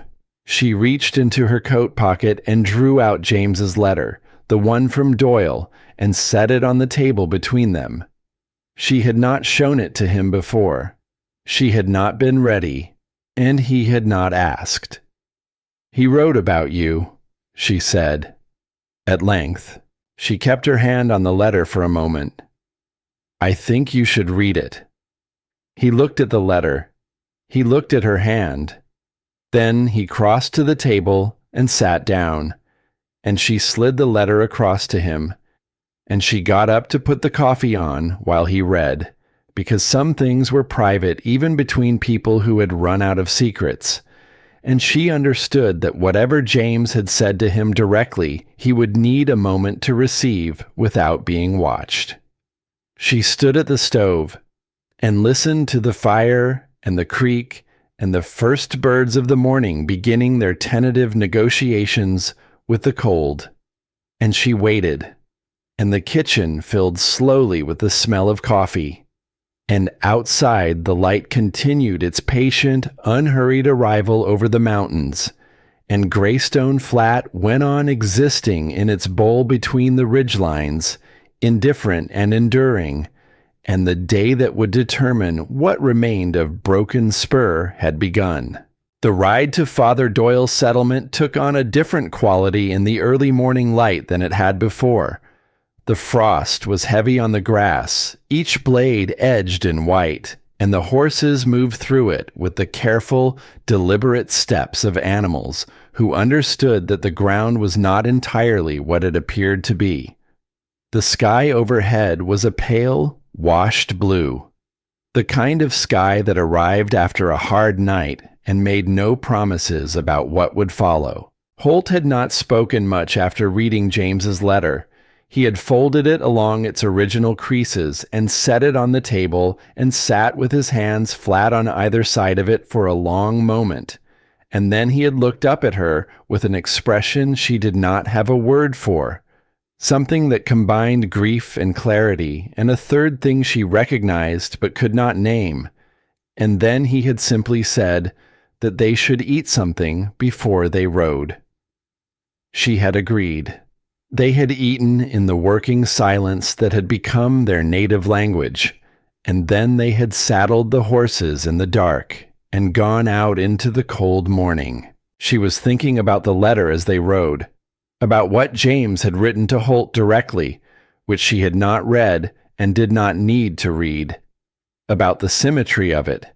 2 sets of instructions, one for each of them, both written by the same hand, both arriving at the same place by different roads. She thought that James, in his thoroughness, had perhaps understood more than he had let himself believe he understood. Or perhaps he had understood it precisely, and had written the letters as a kind of permission, the only kind he could give from the distance he had chosen. She did not say any of this. The morning was too cold for that kind of conversation, and the road required attention, and some things were better arrived at slowly. Father Doyle was in the chapel when they reached the settlement, which they understood from the open door and the faint sound of movement within. Holt dismounted and tied the horses, and they went inside together. The chapel was plain stone, warm from a small stove in the corner, the light coming in low and golden through 2 narrow windows. Doyle was arranging something at the front of the room and turned when he heard them, and his expression when he saw their faces told Nora that he read situations with the same unhurried accuracy he read everything. He listened without interrupting. She laid out the documents on the front pew, the falsified account entries, the corresponding receipts, her notations, and finally the fraudulent contract with its mismatched ink. She explained each element in sequence, clearly and without embellishment, the way her father had taught her to present evidence. The fact first, then its significance, then its connection to the surrounding facts. Doyle followed with his bright, attentive eyes, asking 1 or 2 precise questions that told her he had understood everything and was only clarifying the edges. When she finished, he was quiet for a moment. He looked at the fraudulent contract. He looked at Holt. "You knew none of this," he said to Holt. "Not a question." "I knew Vale wanted the property," Holt said. "I didn't know the structure of it." Doyle nodded slowly. He picked up the contract and examined the signature with the careful attention of a man who had spent decades reading documents that people brought to him in distress. "The ink," he said. "Yes," Nora said. "I can see it." He set it down. "I have been a witness to a great many transactions in this territory over the years. Vale has used my signature on at least 1 document that I did not originate. I discovered it 2 years ago, and I have been waiting for the appropriate moment to say so." He looked at Nora with those blue eyes. "It appears the moment has arrived." They spent 2 hours at the settlement, Doyle writing his own formal account of what he had witnessed and what he had discovered, Nora organizing the documentation into a coherent sequence, Holt sitting at the back of the chapel with his elbows on his knees in the posture she had come to recognize as his thinking posture, contributing when he was asked and otherwise staying out of the way of the process, which was its own form of intelligence. Then they rode to Widow Tesler. The settlement where Tesler had established herself was a small community south of Greystone Flat, clustered around a crossroads and a general store. She had taken a room above the store and was working as a seamstress, which she was apparently very good at, the kind of skill that made a woman self-sufficient in places where self-sufficiency was the only available option. She opened the door to Nora's knock with a measuring look that softened when she saw who was behind her. She was perhaps 40, with strong hands and a direct manner and the particular composure of someone who had been through a great deal and had declined to be defined by it. She looked at Holt with an expression that was complicated and controlled, and resolved itself into something steady. "Mr. Mercer," she said. "Mrs. Tesler." His voice was quiet. "I'm sorry I didn't come sooner." She looked at him for a long moment. "You sent what you could," she said finally. "That's more than most." She stepped back from the door. "Come in." Tesler listened to the account of Vale's machinations with the focused attention of someone who had been waiting, in some part of herself, for the shape of it to become clear. Her husband had not died because of James Calloway's decision, she confirmed. She had known that, had always known it, but knowing it and being able to say it in a formal context were different things. She had never been given a formal context. She said this without bitterness, in the matter-of-fact tone of someone reporting a weather pattern, and it was somehow worse for the evenness of it. She would speak to the council. She said it simply, as though it were an obvious thing, as though there had never been a question. She would tell them what she knew about the circumstances of her husband's death, and what she had subsequently learned about the role Vale's decisions had played in it. She would tell them about the pension claim that had been amended out of existence. She would tell them whatever Nora needed her to tell them, in whatever order was most useful. Nora looked at this woman and thought about what it cost to offer that kind of cooperation. To walk into a formal proceeding and speak plainly about the worst event of your life for the benefit of people you had not known 3 months ago. She thought about the payments that had arrived every month for 4 years from an address she had not recognized, and she thought about the man who had sent them, and she thought that decency, when it persisted in the face of everything that argued against it, was its own form of evidence about a person's character. They arrived at the council hall in Greystone Flat in the early afternoon, which gave them time to arrange the documentation before the session was called. The hall was a plain timber building at the north end of the main street, functional without being impressive, the kind of civic structure that had been built to last rather than to persuade. 3 council members presided, 2 men and a woman, all of them local landowners or merchants, none of them beholden to Vale in any way that Nora could determine, which was either fortunate or the result of Vale's overconfidence in his paperwork. Vale was already there when they arrived. He was seated at the respondents' table with a man who was clearly his legal representative, and he looked at Nora and Holt, entering with the composed expression of a man who had arranged the room to his advantage and expected it to stay that way. His eyes moved over the documents they were carrying with a professional assessment that did not change his expression, because he had looked at the situation from every angle and believed he had covered every contingency. He had not covered Nora. She had spent the night building the presentation in her mind while she could not sleep, arranging the elements in the order that would be most legible to people who were encountering them for the first time.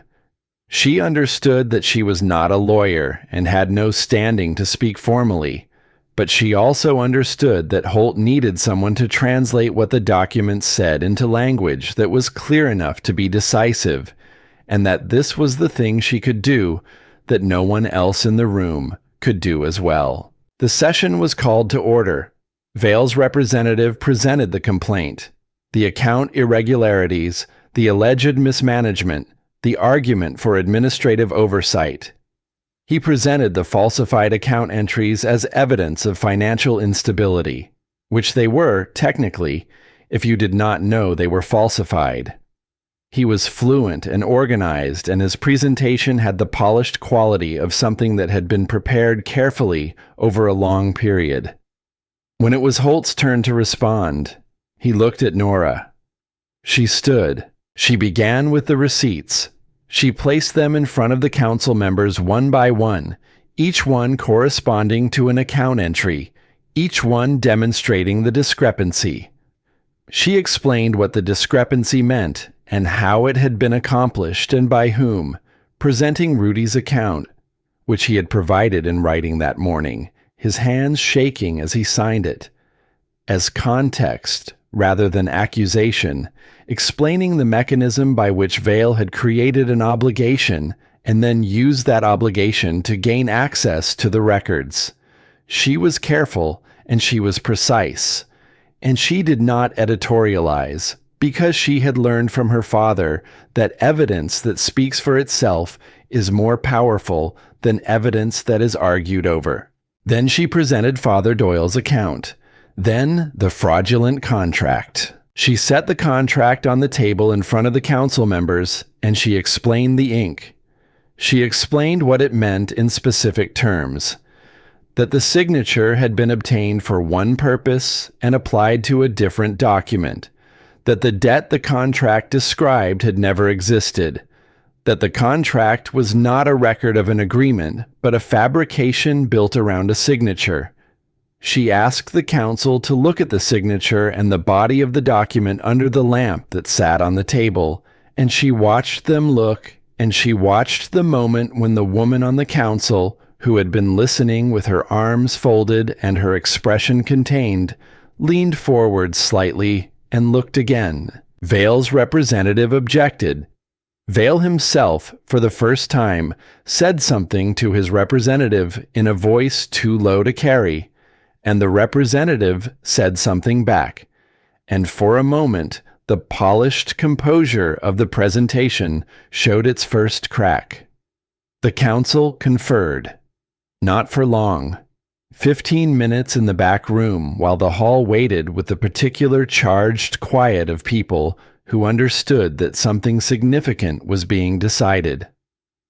Nora sat beside Holt at the respondents' table and looked at the documents arranged in front of her and did not look at Vale.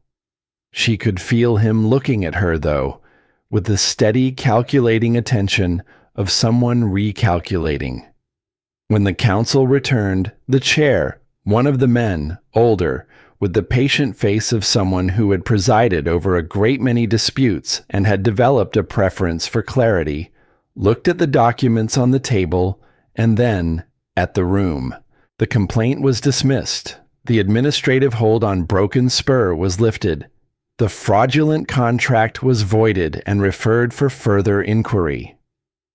Vale's representative immediately began speaking about appeals and procedures, and the chair listened to him with the expression of a man who was listening out of courtesy rather than interest, and then said, in the measured tone of someone who meant exactly what he said and nothing more, that the council had seen what it had seen, and its decision was its decision.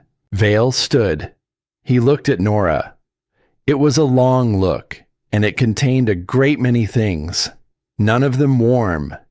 And at the very back of it, beneath the calculation and the anger, there was something she recognized as the particular expression of a man who has understood that he has met something he did not adequately account for. He put on his hat with the same deliberate precision he did everything. He left without speaking. His departure from the hall was not dramatic.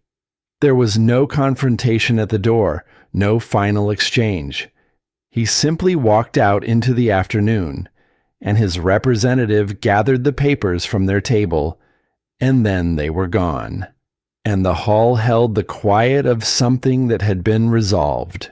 Father Doyle put his hand briefly on Nora's shoulder as he passed her on the way out.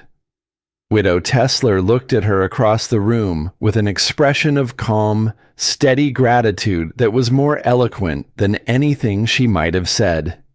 Rudy, who had been sitting in the back of the hall through the entire proceeding with the compressed posture of a man awaiting a verdict on himself, got up slowly and came forward and stood in front of Holt, and could not, apparently, find words sufficient for what he needed to say. Holt looked at him. "Go home," he said. "We'll talk tomorrow." Rudy nodded. He left. The hall emptied gradually until it was just Holt and Nora at the long table, the documents spread between them, the afternoon light coming in low through the windows. She began gathering the papers into order. Holt helped on the other side of the table, each of them working through their respective piles. Their hands moved at the same pace, which she noticed without remarking on it. Outside, the main street of Greystone Flat went about its business in the way that small towns do, as though the resolution of significant events were simply part of the ordinary texture of an afternoon, no more remarkable than the light changing or the wind shifting. When the last document was stacked and the table was clear, Holt stood with his hands at his sides and looked at her across the empty surface between them. "Nora," he said. She looked up. He was quiet for a moment, in the way he was quiet when he was composing something that mattered, choosing the words with the same care he chose everything. Not because he was a man who valued performance, but because he was a man who understood that some things said carelessly could not be unsaid. "James asked me not to love you," he said. "You know that." "I know." "He asked you to find me." He held her gaze. "He sent you here." "He sent me here," she agreed. "Though I don't think he would have called it that." What would he have called it?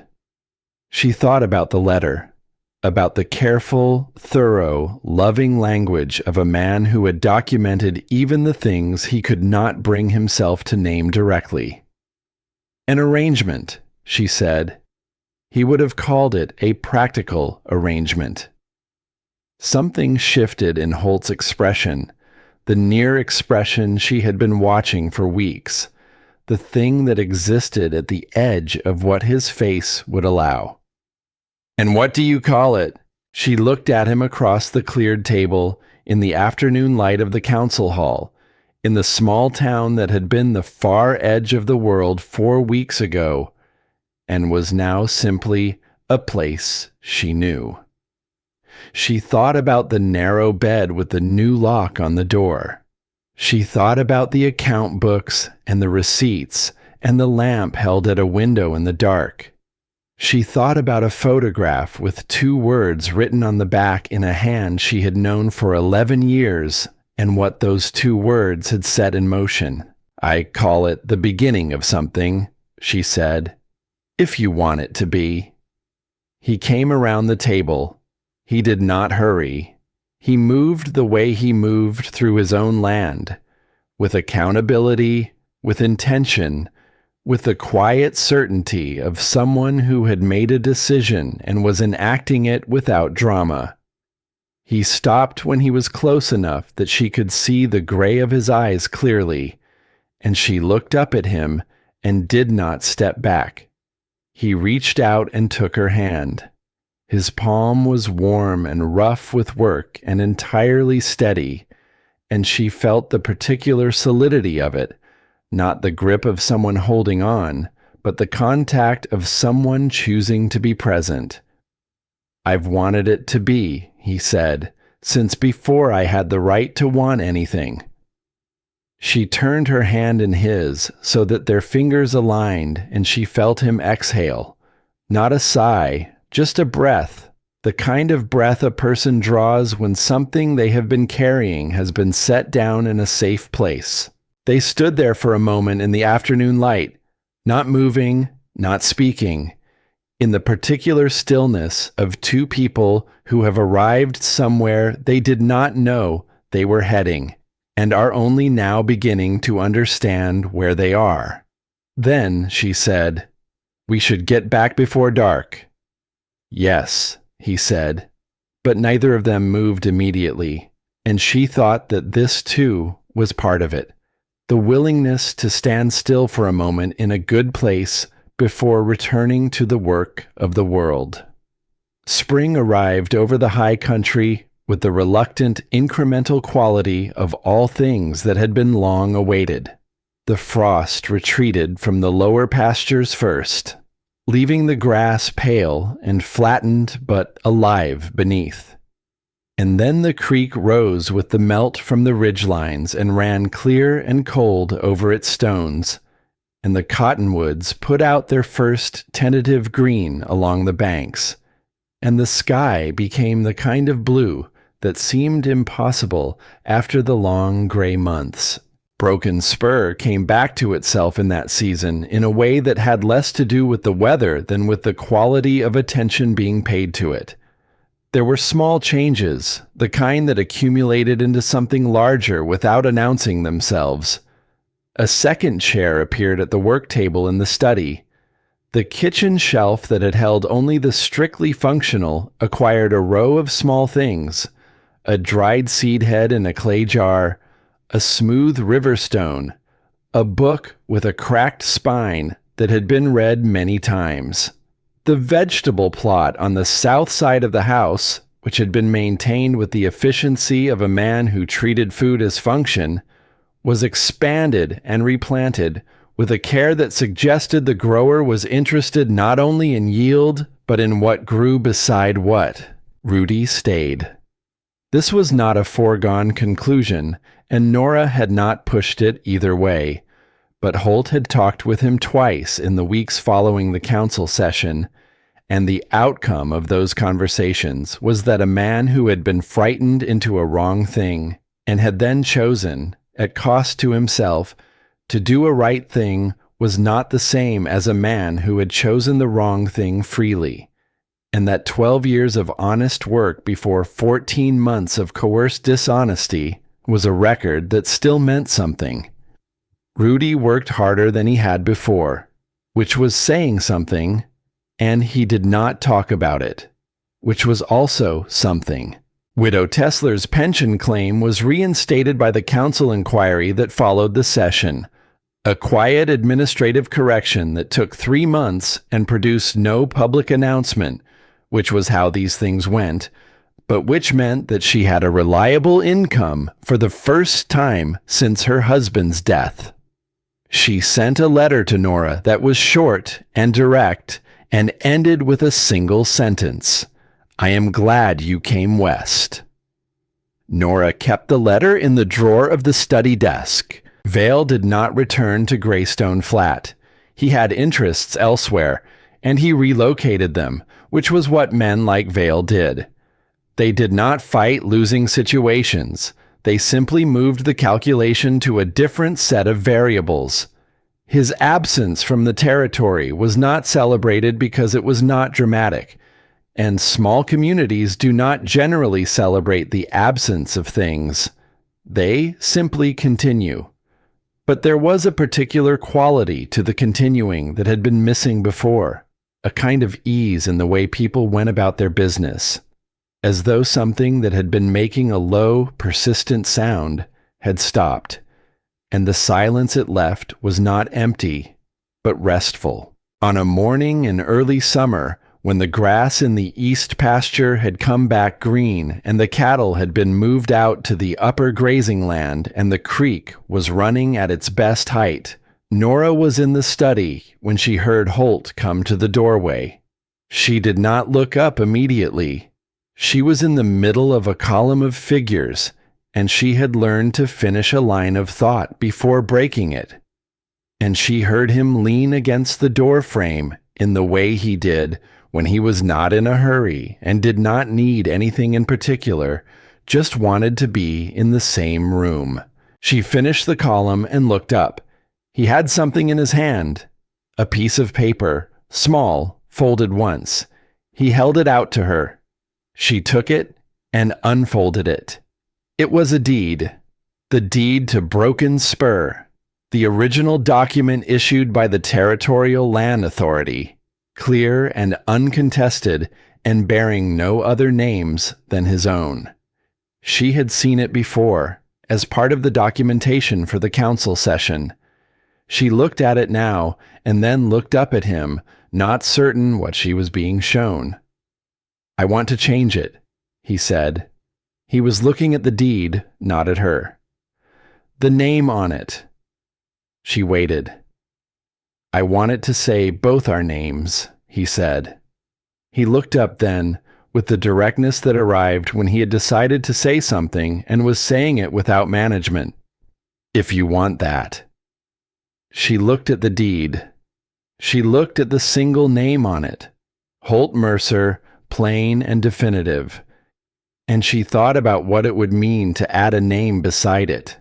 Not only in the practical sense, though the practical sense was real, and she was a woman who did not discount practical realities, but in the larger sense, the sense of a thing that could not be undone, and the choice to enter into it anyway, not despite what had preceded it, but because of what had been built in the course of it.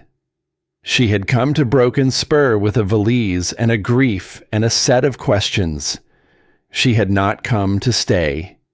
She had not come for anything that could have been described, at the beginning, as a beginning. And yet, here was the morning light coming through the north window the way it always did, clear and unhurried, falling across the desk and the papers and the river stone on the shelf and the book with the cracked spine. Here was the sound of the creek below the cottonwoods and the distant sound of the cattle in the upper pasture. Here was the particular quality of a place that had been tended with care for a long time and had received, in the recent months, a different kind of care, the kind that came from two people rather than one, and that showed in small ways that added up to something that felt unmistakably like belonging. Here was the man in the doorway, watching her think. She set the deed on the desk. She picked up her pen. "Sit down," she said. "I'll show you where to sign." He came in and sat across from her, and she slid the deed toward him, and she watched his hand, steady now, entirely steady, the hand of a man who was signing something he had chosen with his whole considered self, move across the paper.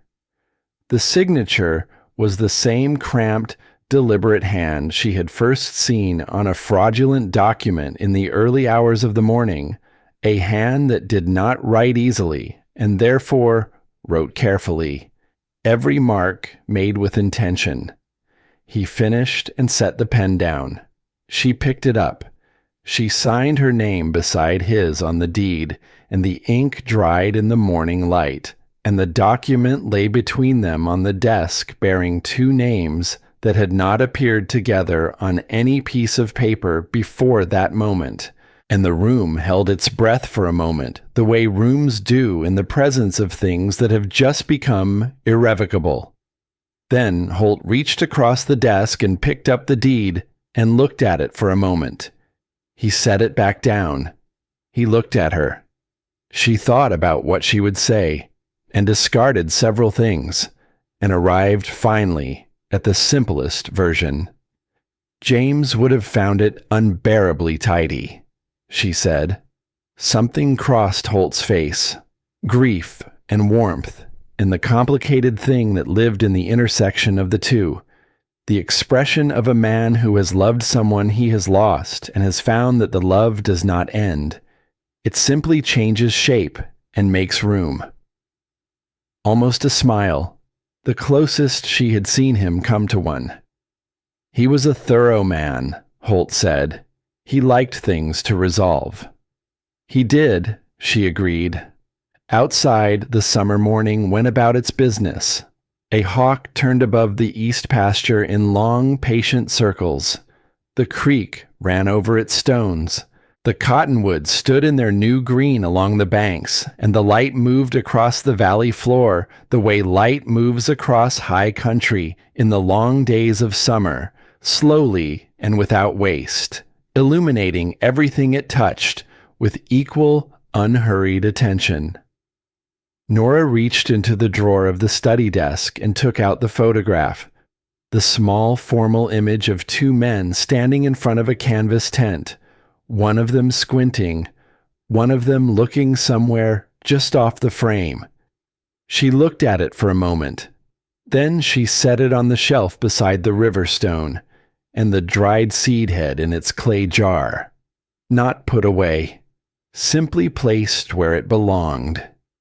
She turned back to the desk and picked up her pen, and the morning continued around her, and the work that remained was ordinary and specific and entirely, finally, hers.